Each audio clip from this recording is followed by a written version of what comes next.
सावन के महीने में जब तुम 2 लोटा जल चढ़ाने के लिए जाओगे,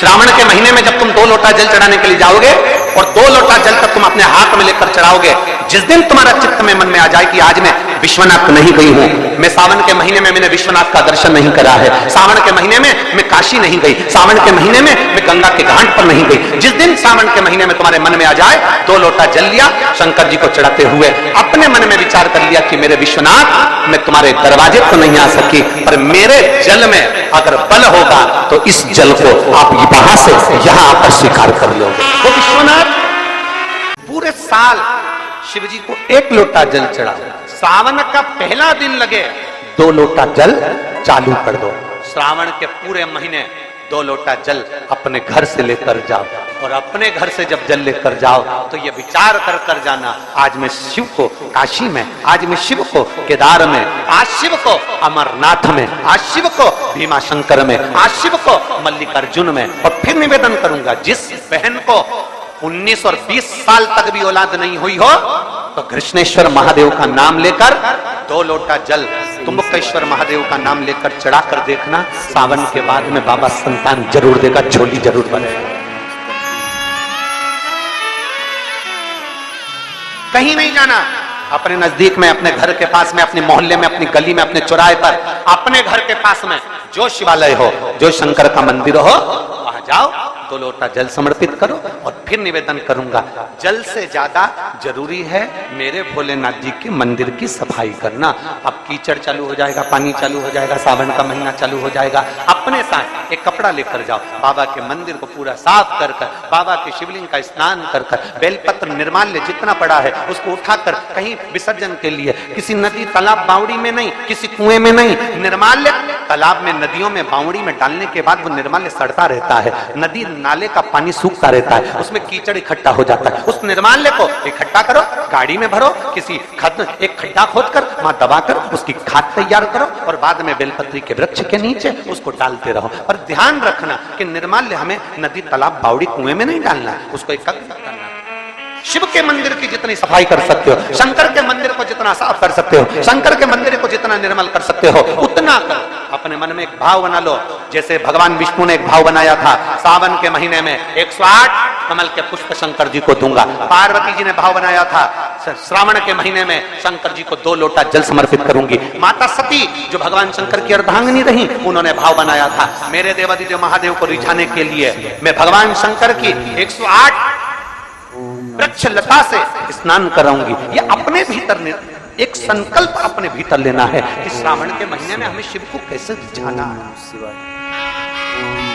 शंकर को कैसे प्रसन्न करना, शंकर को कैसे प्रकट करना, शंकर को कैसे प्राप्त करना, शंकर को कैसे अपना बनाना, शंकर को अपने करीब में कैसे लाना है, शिव को अपना कैसे बनाना, यह अपने ऊपर निर्भर करना। एक बेलपत्र आप अगर शंकर भगवान को रोज चढ़ाते हो, एक बेलपत्र शिव जी को रोज समर्पित करते हो, तो मन में एक संकल्प इस बारिश के मौसम में, इस सावन के महीने में एक संकल्प भी तुम्हारे भीतर आना चाहिए कि एक बेलपत्र अगर मैं शंकर भगवान को चढ़ाती हूं, मैं जिंदा हूं, तब तक तो देवादिदेव महादेव को बेलपत्र चढ़ाऊंगी, पर मेरे मरने के बाद मेरे बच्चों ने, मेरी बेटी ने, मेरे दामाद ने, मेरे बेटे ने, मेरी बहू ने, पोता पोती ने शंकर जी पे बेलपत्र नहीं चढ़ाई तो मरने से पहले ऐसा काम कर जाना, जैसे बीमा कर कर जाते हो तो बीमे की रकम तुम्हारे घर के लोगों को मिलती है, जमा तुम करते हो, रकम तुम्हारे परिवार वालों को मिलती है, उन परिवार वालों का भला कर कर जाते हो, उसी तरह एक भला अपना भी कर कर जाना और संसार सागर का भी कर कर जाना। मेरे मरने के बाद बेलपत्र कौन चढ़ाएगा, इसलिए एक बेलपत्र का पेड़ लगा कर जाना, उस पेड़ की बेलपत्र कोई भी तोड़कर महादेव को चढ़ाएगा, फल तुझे ही मिलेगा। एक बेलपत्र का वृक्ष तुम भी लगा कर जाओ, उस बेलपत्र के पत्ते को कोई तोड़ेगा, शंकर पर चढ़ाएगा, फल मुझे मिलेगा। उस बेलपत्र के पत्ते को कोई तोड़ेगा, शिव को समर्पित करेगा, उसका फल मुझे मिलेगा। मैं चली भी गई, वृक्ष तो रहेगा, पेड़ तो रहेगा। अपने कर्म को श्रेष्ठ करने का प्रयास करो। जब अपना कर्म हम श्रेष्ठता के साथ करेंगे तो भाग्य को पलटने में देरी नहीं लगेगी और समय को पलटने में देरी नहीं लगेगी। भाग्य को बदलने में तुम्हारे विश्वास की बहुत जरूरत पड़ती है।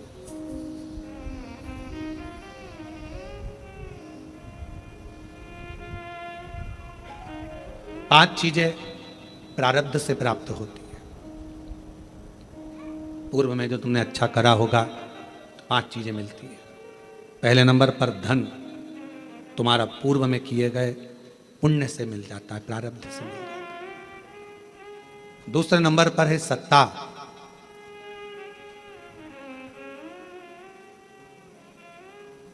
कोई सरकारी नौकरी मिली है, कोई अच्छी नौकरी मिली है, कोई अच्छी जगह पर आप अधिकारी बनकर कोई अच्छी जगह पर पद पर अगर आप बैठे हो, सत्ता में बैठे हो, तो ये पूर्व के प्रारब्ध से मिला है।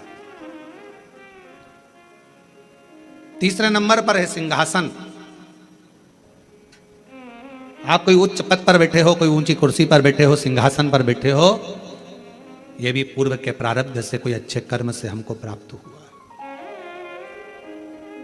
इसमें आपका नहीं।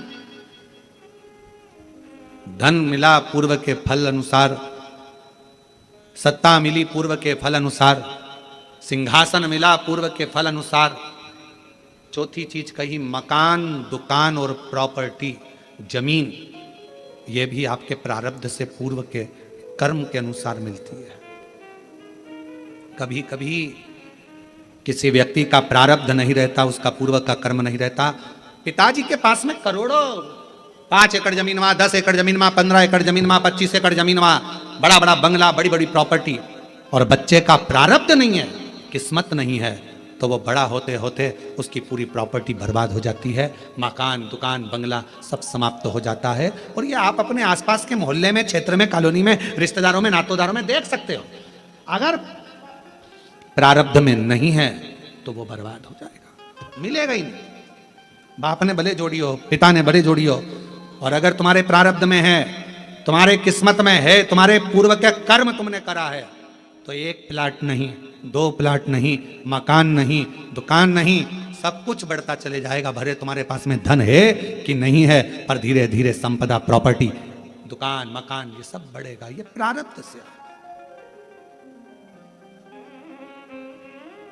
और 5वें नंबर पर कहा कि वो प्रारब्ध से मिलता है, पूर्व के कर्म से मिलता है। क्या? तो कहा भगवान का संग, सत्संग, शिव महापुराण की कथा और ईश्वर का संग। यदि आप शिव जी के मंदिर जा रहे हो, शिव महापुराण की कथा सुन रहे हो, भगवान का भजन कर रहे हो, भगवान से जुड़े हुए हो, तो ये तुम्हारा आज का नहीं, पूर्व का कोई प्रारब्ध कर्म होगा, जिसके कारण परमात्मा ने अपने से जोड़ रहे। इस कलिकाल में किसको फुर्सत, किसको फुर्सत? आपके पास भी समय नहीं है। आप लोग वो तो यहाँ आए हो, मन है कि हमें कथा सुनना है, सावन के महीने की कथा सुनना है। आपके पूर्व का कोई प्रारब्ध होगा, आपके पूर्व का कोई कर्म होगा। कोई पिछले जन्म के अच्छे कर्म मुझे बाबा तेरा साथ मिला, कोई पिछले जन्म के अच्छे कर्म मुझे बाबा तेरा साथ मिला। जहाँ सारी दुनिया झुकती है, जहाँ सारी दुनिया झुकती है, मुझे वो आली दरबार मिला, दरबार। कोई पिछले जन्म के अच्छे कर्म मुझे बाबा तेरा साथ मिला। कोई पूर्व का कर्म होगा, अच्छा होगा, कोई पूर्व में कोई प्रारब्ध तुम्हारा अच्छा होगा, इसलिए भगवान के सत्संग से, कथा से, स्मरण से तुम जुड़े हुए। 5 चीजें प्रारब्ध से मिलती हैं, पूर्व कर्म से मिलती है। बोलते जाओ। पहले नंबर पर धन, दूसरे नंबर पर सत्ता, तीसरे नंबर पर सिंहासन, चौथे नंबर पर दुकान, मकान, प्रॉपर्टी, और 5वें नंबर पर ईश्वर का संग, सत्संग। ये पूर्व का होगा तो मिलेगा, पूर्व का नहीं है तो तुम 50 बार विचार कर लो तो भी तुम सत्संग तक, कथा तक, भगवान तक नहीं पहुंच सकते। बहुत मुश्किल।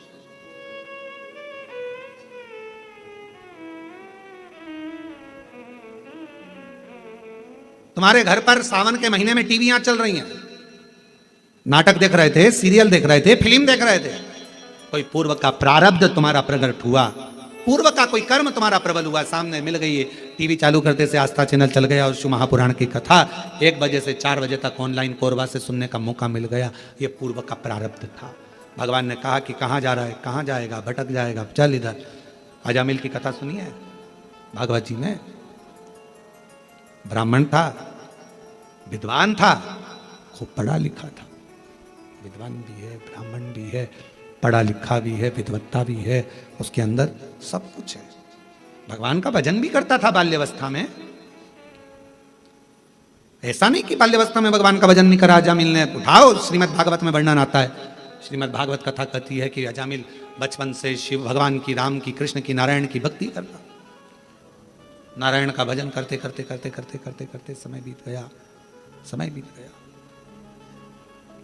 और जवानी अवस्था आ गई। और युवानी अवस्था में अजामिल मंदिर जा रहा था। जाते जाते सामने एक वेश्या ने नया मकान बनाया था, बहुत सुंदर भवन।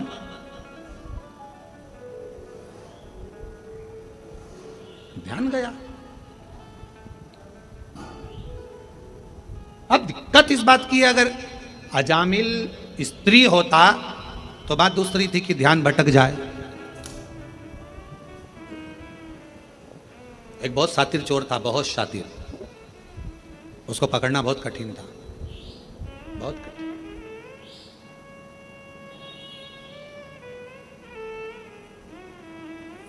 उसको पकड़ना बहुत कठिन था।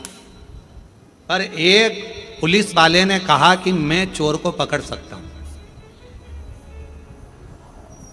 एसपी साहब ने बुलाया, आईजी ने बुलाया, डीआईजी ने बुलाया कि तुम कैसे कह सकते हो कि तुम पकड़, मैं पकड़ लूंगा।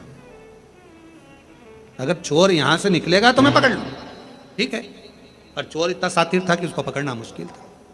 ओम नमः शिवाय, ओम नमः शिवाय, ओम नमः शिवाय। चोर ने अपने तन को ढक लिया और चोर ने तन को ढककर बुर्खा पहन लिया, चला।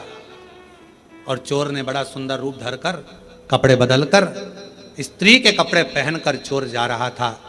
और चोर जाते जाते जाते जाते आगे निकला। उसको कोई नहीं पहचान पाया, पर पुलिस वाले ने उसको पहचाना। जिसने शर्त लगाई थी कि मैं पहचान सकता हूं, मैं बता सकता हूं, उसने पहचाना। और पहचाना, पकड़ा, ले गए थाने में। उसको देखा तो वही चोर था। एसपी साहब ने पूछा कि कोई नहीं पहचाना, तुम कैसे पहचाना कि ये पुरुष नहीं स्त्री है, ए स्त्री नहीं पुरुष है, तुम कैसे पहचाने? उस पुलिस वाले ने कहा, साहब ये सुनार की दुकान के सामने से जा रहा था। बाजू में कपड़े की भी दुकान थी, बहुत सुंदर साड़ियों की, सूट की दुकान थी। उसके पास में ही ब्यूटी पार्लर भी था। उसी के आगे आर्टिफिशियल ज्वेलरी की दुकान भी थी। फिर उसी के पास में चूड़ियों की दुकान भी थी, जैसे कोरबा में है। सब दुकानें लाइन से थी और 4 दुकान एक जैसी लाइन से थी, सारी स्त्रियों की थी। ये वहीं से निकल रहा था। अगर ये लेडीज होता तो पलट कर जरूर देखता, पर ये एक भी दुकान पर घूर कर नहीं देखा, पकड़ाई में आ गया कि ये स्त्री नहीं, ये औरत है ही नहीं, ये स्त्री है ही नहीं। एसपी साहब ने कहा इसका प्रमोशन होना चाहिए, बड़ा चतुर है, बड़ा चतुर, इसकी विद्वत्ता बड़ी प्रखर है। अब अजामिल ब्राह्मण है, अच्छे कुल का है, अच्छी जगह का है, भगवत भजन करने वाला, स्मरण करने वाला, मंत्र जाप, नाम जाप करने वाला, भगवान नाम का कीर्तन करने वाला, भगवत स्मरण करने वाला, मंत्र जाप करने वाला। और वो अजामिल निकल कर जा रहा है और अजामिल का ध्यान चले गया एक वेश्या ने जो भवन बनाया उसकी ओर। बड़ा सुंदर भवन था। अब अजामिल की चित्तवृत्ति में मंदिर जाते जाते अजामिल ने विचार करा कि भवन इतना सुंदर अगर वेश्या ने बनाया है तो वो कितनी सुंदर होगी, उसको एक बार तो देखूंगा। अब रोज मंदिर जाता और रोज 5 मिनट खड़ा होके वेश्या को देखने के लिए ताकता रहता, पर वेश्या भी निकल कर बाहर नहीं आती। 4 दिन 5 दिन निकल गए।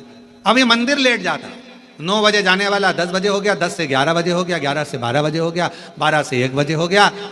मकान ताकता रहता। बस जैसे अजामिल की कथा वैसी अपनी कथा। अपन भी 9 बजे जाते थे, 8 बजे, 7 बजे जाने वाले, 6 बजे मंदिर जाते, 7 बजे जाते। कभी कभी मकान को ताकने के चक्कर में झाड़ू लगाना, पोछा लगाना, मेहमान आ रहे, चाकरी आ रही, ये हो गया वो हो गया, 9 बजे जाओ, 9 बजे से 10 बजे। अब मेहमान घर में आ गए, काम इतना सारा पड़ा, 11 बजे मंदिर जाऊंगी, 11 बजे भी टाइम नहीं मिला तो 12 बजे जाऊँ। 12 भगवान भी समझ गए अजामिल का मकान और तेरा मकान बराबर हो गया। देखा, निकल कर। और एक दिन अजामिल ने विचार कर लिया कि अब तो कुछ भी हो जाए, इसको देखे बिगर मंदिर नहीं जाऊंगा। भगवान मन में सोचे, इतनी जिद तू मुझे देखने की पकड़ लेता तो वो बेश्या का मकान जैसा 4 बंगला मैं तेरा बना देता, पर तूने मुझसे नैन नहीं मिलाए, दूसरे से मिलाने की चाह रखी है। दूसरे से तू मुझसे नैन नहीं मिलाए। प्यार करो तो ऐसा करो, उससे करो जो मोबाइल का बैलेंस तो डलवा दे।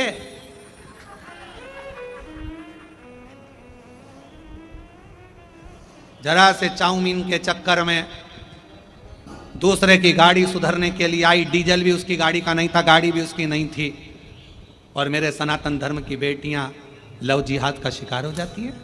जरा सा दे, अरे प्यार उससे करो जो बैलेंस तो डलवा दे, मालूम पड़े वो तुम्हें भी बर्बाद कर दे और तुम्हारे खानदान को भी बर्बाद कर दे। ऐसा लड़का नहीं चाहिए। ऐसा लव किस काम का जिसके तुम शिकार हो जाओ। क्या करना है ऐसा लव कर कर प्यार कर। नैन लड़े त्रिपुरारी से मैं उनकी हो गई, नैन लड़े त्रिपुरारी से मैं उनकी हो गई। मेरे मन में नहीं है धीर सखी मैं काशी जाऊंगी, मेरे मन में नहीं है धीर सखी मैं काशी जाऊंगी। काशी जाऊंगी मैं बनारस जाऊंगी, काशी जाऊंगी मैं बनारस जाऊंगी। मेरे नैनन बरसे नीर सखी में काशी जाऊंगी, मेरे मन में नहीं है धीर सखी में काशी जाऊंगी। कितने कितने कोरबा के कई लोगों की आंख में आंसू होंगे। इतने साल के बाद योग लगा कोरबा में कथा का, और वो भी कथा हमको ऑनलाइन श्रवण मिल तो रही है ना कोरबा से, इतनी खुशी मनाओ। आंख में आंसू नहीं, प्रसन्नता होना चाहिए कि ऑनलाइन तो मिल रही है ना, प्रसन्न। और छोड़ दिया मैंने खाना पीना तेरी याद में, छोड़ दिया मैंने खाना पीना तेरी याद में। मेरे मन में नहीं है धीर सखी में काशी जाऊंगी। मंदिर में भी अगर लोटा भरा हुआ रखा है, मंदिर में बाल्टी भरी रखी है, आप पहले अपना कुछ रुपया दान पेटी में डालकर फिर आप उस लोटे का प्रयोग करो। पीपल के पेड़ के नीचे पूजन करने गए, आंवले के पेड़ के नीचे पूजन करने गए, बड़ के पेड़ के नीचे पूजन करने गए, किसी की लगी लगाई थाली मिल गई, सामान मिल गया, उसके सामान में से आप मत चढ़ाइए। आपके पास जो सामग्री है आप उससे पूजन करें। अपने पड़ोसी से 1 रुपया भी मांगकर भगवान को मत दीजिए। जिस भगवान को देते हो उस भगवान को बुरा लगता है कि मेरे सामने खड़ी होकर हाथ पड़ोसी के आगे फैला रही है, तुम मुझसे मांग, मैं तुझे झोली भर कर दूं।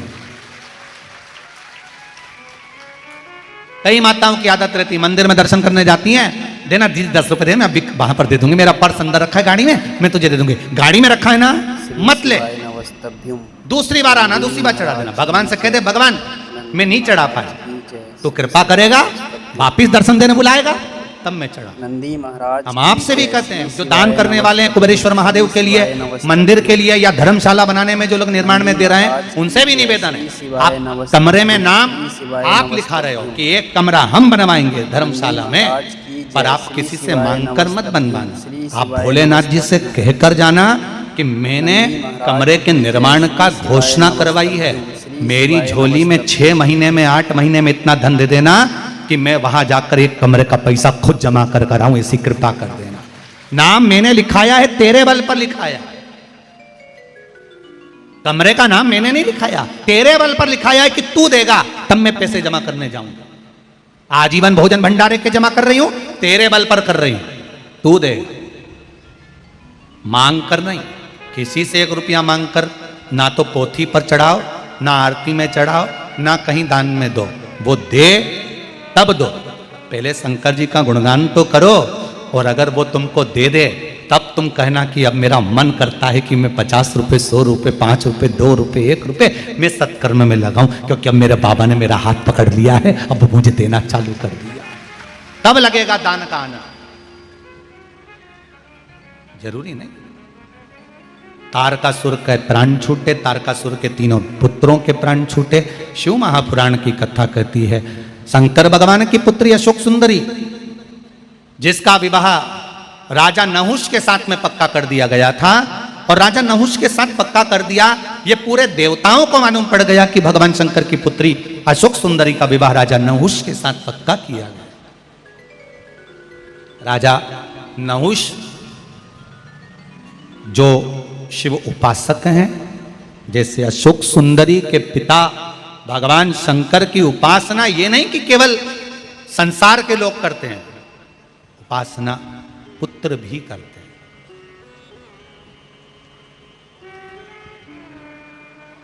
आज के जो बच्चे हैं, इनको शंकर भगवान के बच्चों से सीख लेना चाहिए।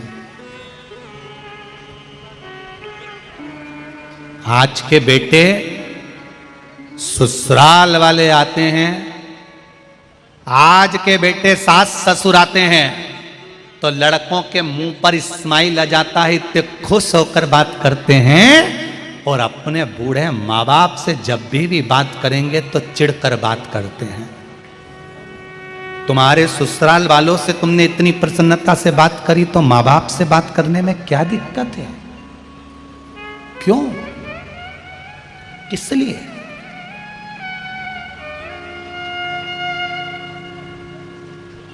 पूरे नगर के लोग आपका सम्मान करते हैं, पूरे प्रदेश के लोग आपका सम्मान करते हैं, पूरे नगर के लोग आपका सम्मान करते हैं, पूरे मोहल्ले के लोग आपका सम्मान करते हैं, पूरे कुटुंब वाले आपका सम्मान करते हैं। और यदि आपका बेटा, आपकी बेटी अगर आपका सम्मान नहीं करती, तो दुनिया के सबसे बड़े भिखारी आप हो, सबसे बड़े भिक्षुक आप हो। आपने दुनिया के आगे अपनी वैल्यू बना ली, दुनिया के आगे आपने अपना सम्मान बना लिया, पर अपनी औलाद, अपने पुत्र, अपनी पुत्री आपका सम्मान नहीं कर पाई। जब भी बोलते हैं चिढ़कर बोलते हैं। इसमें पुत्र और पुत्री की गलती नहीं है, इसमें गलती है आपकी परवरिश की, कि आपने संस्कार नहीं दे पाए, आप ज्ञान नहीं दे पाए। आप भी अपने माँ बाप से चिढ़कर बोलते थे, इसलिए आपकी औलाद भी आपसे चिढ़कर बोलती है। आप हमेशा अपने माता पिता से चिल्लाकर बात करते थे, तो आपकी औलाद भी आपसे चिल्लाकर बात करती है। आप हमेशा चिल्लाकर बोलते हो, इसलिए आपकी औलाद भी आपको चिल्लाकर बोलती है। आप कभी मंदिर नहीं जाते, तो आपकी औलाद भी कभी मंदिर नहीं जाती। आप किसी के आगे झुकना पसंद नहीं करते, तो आपकी औलाद आपके सामने झुकना पसंद नहीं करती। अगर दुनिया आपका सम्मान कर रही और आपकी औलाद आपका सम्मान नहीं कर रही, तो दुनिया के सबसे बड़े गरीब व्यक्ति आप हो, सबसे बड़े भिखारी व्यक्ति आप हो। अपने बच्चों को धन दो मत दो, अपने बच्चों को वैभव दो मत दो, अपने बच्चों को प्रॉपर्टी दो मत दो, पर अपने बच्चों को संस्कार जरूर दो, जिससे आपकी जिंदगी सार्थक। अपने बच्चों को संस्कार दीजिए, जिससे आपका जीवन सार्थक हो। आप अपने लिए क्या कर रहे हो? अपने लिए, अपने बच्चों का, मैंने बच्चों के नाम पे एक पेट्रोल पंप कर दिया, मैंने बच्चों के नाम पे प्रॉपर्टी कर दी, मैंने पत्नी के नाम पर यह कर दिया, मैंने उनके नाम पे यह कर दिया, बच्चों को मैंने कलेक्टर बना दिया, बच्चों को मैंने इंस्पेक्टर बना दिया, बच्चों को मैंने एसपी बना दिया, बच्चों को मैंने डॉक्टर बना दिया, बच्चों को मैंने इंजीनियर बना दिया, बच्चों को मैंने सब कुछ बना दिया। पर वो बच्चे आपसे स्माइल से बात करते हैं, वो बच्चे आधा घंटा आपके पास में आकर बैठते हैं, वो बच्चे आपका सम्मान करते हैं, वो बच्चे रोज आपको प्रणाम करते हैं, वो बच्चे जैसे बचपन में मम्मी के गले आकर मिलते थे, बुढ़ापे में माँ के गले में हाथ डालकर कहते हैं, माँ तुझे कोई चिंता तो नहीं है, तू खुश रहा कर, अब तेरा बेटा कलेक्टर बन गया, अब तेरा बेटा मिनिस्टर बन गया, अब तेरा बेटा डॉक्टर बन गया, माँ तू खुश तो है। जो बच्चे इस तरह से अपने माँ बाप से व्यवहार करते हैं, तो समझ लेना तुमने कुछ कमाया कि नहीं कमाया, पर संस्कार तो कमा लिए, संस्कार कमा लिए।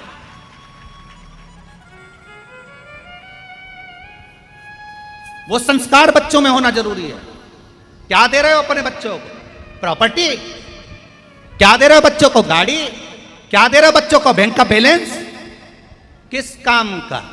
बैंक का बैलेंस तो बेटा एक दिन अगर कंप्यूटर पे बैठ गया और एक दिन में डब्बा लगा दिया शेयर मार्केट रे साहब गोल, एक दिन कहीं किसी को अपना कोड बता दिया और उस कोड वाले ने बैंक में से डायरेक्ट निकाल लिया, काय का बैलेंस बच्चा? तुम अपने बच्चों को एक दिन गाड़ी लेकर गया, एक्सीडेंट हो गया, गाड़ी का नाश हो गया, जो मकान मिला था वो कर्जे में डूब गया, क्या दे रहे हो बच्चों को? केवल मकान, जमीन, जायदाद और गाड़ी और बंगला। बच्चों को दीजिए संस्कार कि बेटा जिंदगी में याद रखना, किसी से कर्जा मत लेना, शान से जिंदगी जीना और भगवान का भजन कर कर आगे बढ़ना। हाथ जोड़ना तो परमात्मा के जोड़ना, किसी के मत जोड़ना। ये संस्कार जब बच्चों को दे दिया, बच्चा निहाल हो गया। इसलिए करें अपने बच्चों के हाथ में एक लोटा जल पकड़ाओ और कहो मंदिर तक जा। संस्कार दोगे, जिसके बच्चे मंदिर जाना चालू कर देते हैं, उसके घर के माँ बाप कभी वृद्धाश्रम में नहीं रहते हैं, घर में रहते हैं। तो वृद्धाश्रम में नहीं रहेंगे। ये जितने वृद्धाश्रम भरे पड़े हैं तुम्हारे रायपुर में, बिलासपुर में और भी बड़ी बड़ी जगह, भिलाई दुर्ग में जरा जाके तो क्या इनके वृद्धाश्रम में उनके बच्चों का माँ जो बूढ़े पड़े हैं उसमें, उनसे पूछो तुम्हारा बच्चा क्या है, वो कहेगा इंजीनियर है, कोई कहेगा मेरा बच्चा पढ़ा लिखा, मैंने अपने 4 बच्चों को बहुत पढ़ाया। कोई से मिलो तो एक बार वृद्धाश्रम में जाकर। किसी ठेले चलाने वाले का माँ बाप कभी वृद्धाश्रम में नहीं मिलते हैं, किसी गांव के व्यक्ति के माँ बाप कभी वृद्धाश्रम में नहीं मिलते हैं, हमेशा पढ़े लिखे व्यक्ति के ही मिलते हैं। क्यों? क्योंकि तुमने सब कुछ दिया पर संस्कार नहीं दिया। सब कुछ दिया, संस्कार नहीं दे पाए। अगर वो दे देते ना तो तुम्हें फिर बुढ़ापे में वृद्धाश्रम में जिंदगी नहीं निकालना पड़ती। तुम्हारी औलाद ससुराल वाले आए तो खुश होकर बात करे और बूढ़े माँ बाप से चिढ़कर बात करे, उस दिन माँ बाप को कह देना चाहिए इसलिए पैदा नहीं करा तुझको कि तेरी सुनूंगी मैं।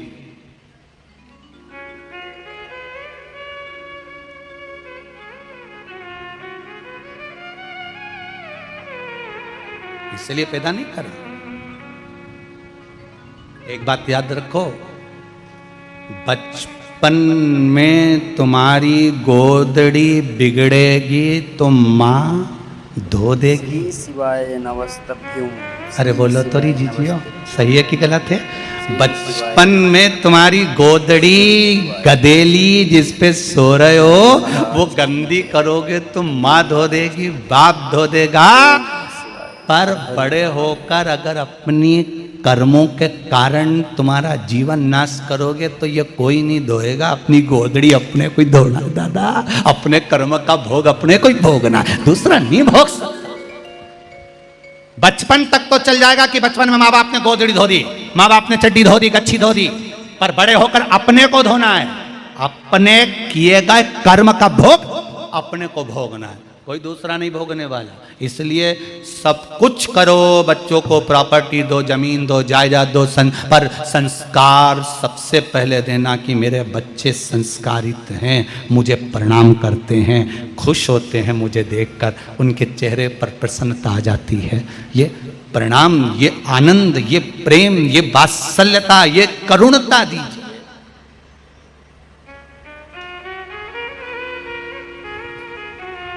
देव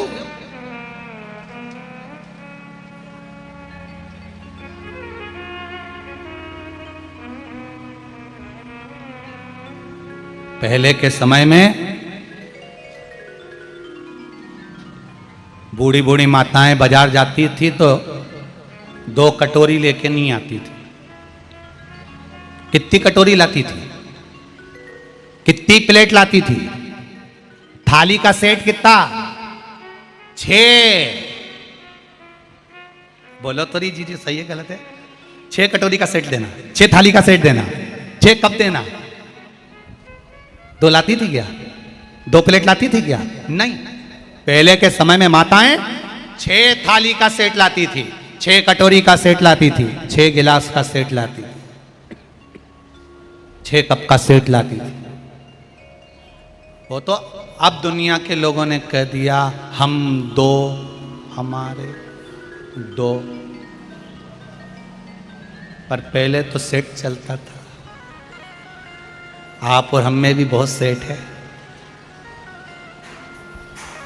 परिवार, भाई बंधु कुटुंब, देवरानी जेठानी, बच्चे, काका काकी, ताऊ चाचा, सबसे जुड़कर बना होता था परिवार। उसका एक आनंद ही दूसरा होता था। वो सेठ है। अशोक सुंदरी का विवाह राजा नहुष के साथ करना पक्का कर दिया। राजा नहुष के साथ में पक्का हो गया। एक बार अशोक सुंदरी घूम रही थी। अशोक सुंदरी को एक दैत्य ने देख लिया जिसका नाम हुंड था। हुंड नामक दैत्य ने जब अशोक सुंदरी को देखा, बड़ी सुंदर है, इतनी सुंदर।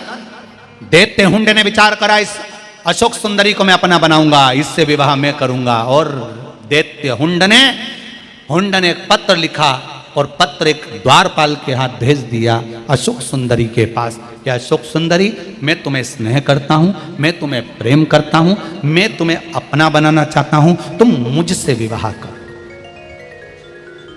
तुम मुझसे शादी करो, तुम मुझसे विवाह करो।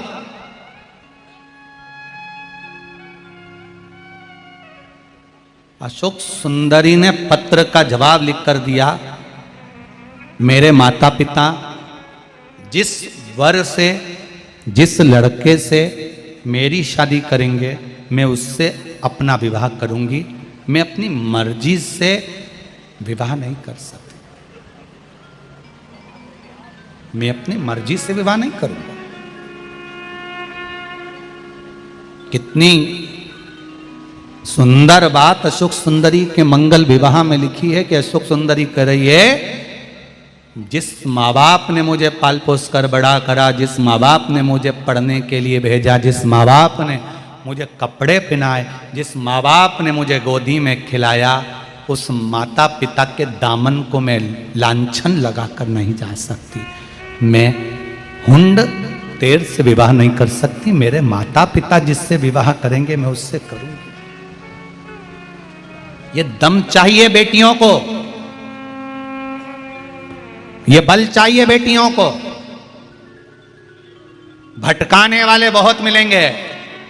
आप जब अच्छी पढ़ाई करने लगोगे, अच्छे पद पर पहुंच जाओगे, अच्छी विद्याध्ययन की और अच्छे कॉलेज, अच्छे स्कूल की ओर चले जाओगे, मिलेंगे बहुत हुंड जैसे दैत्य, हुंड जैसे राक्षस, जो अशोक सुंदरी को भी भटकाने के लिए आए थे, तो आपको भी भटकाने आएंगे, क्योंकि आप भी किसी माता पिता की अशोक सुंदरी हो, आप भी किसी माता पिता की बेटी हो।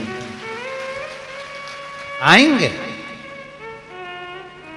पर आप भी अशोक सुंदरी जैसा जवाब देना, मैं आपसे बात करूं ठीक है, मैं घूमूं ठीक है, मैं पढ़ाई करूं आपके साथ ठीक है, पर विवाह मेरे माँ बाप के बताए बिना नहीं कर सकती, और मेरे माँ बाप जहां करेंगे मैं वहां करूंगी।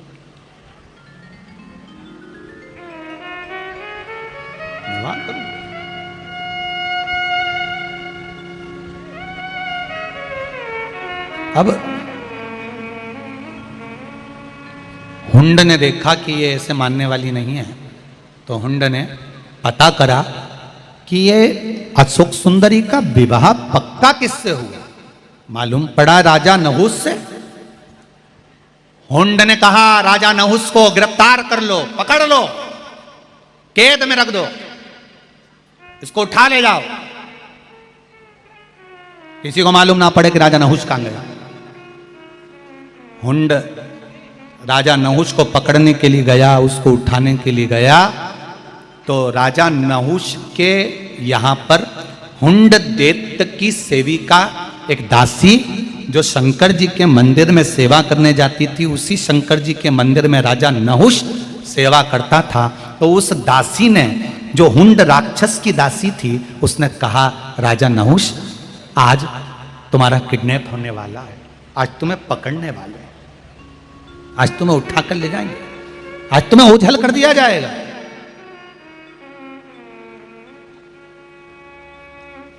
राजा नहुष ने पूछा, दीदी बहन जी, मेरे को कौन पकड़ेगा, मेरी किससे दुश्मनी। कहा, हुंड दैत्य को मालूम पड़ा है कि तुम्हारा विवाह अशोक सुंदरी के साथ पक्का हो गया। हाँ, हुंड दैत्य अशोक सुंदरी को चाहता है, उससे विवाह करने के लिए वो तुम्हारे को उठा कर ले जा रहा है। जिससे तुम्हें मार दिया जाए और उसका विवाह हुंड से हो जाए। तो तुम तो हुंड की दासी हो ना?